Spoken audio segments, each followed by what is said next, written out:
Ang mga Pilipinong may travel goals abroad required magbayad ng travel tax bago ang biyahe.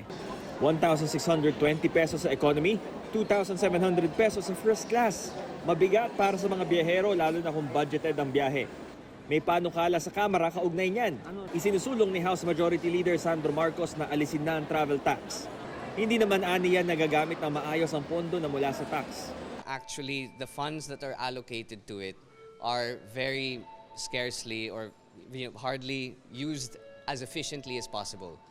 Alinsunod sa Republic Act No. 9593, 50% ng travel tax na pupunta sa pagtatayo ng mga tourism infrastructure tulad ng mga rest at visitors area at mga jetty port. 40% na pupunta sa Commission on Higher Education para sa tourism education at 10% para sa pagpapanatili ng mga heritage structure sa bansa. Nakipagpulong din daw si Congressman Marcos sa Department of Finance at suportado nito ang kanyang panukala.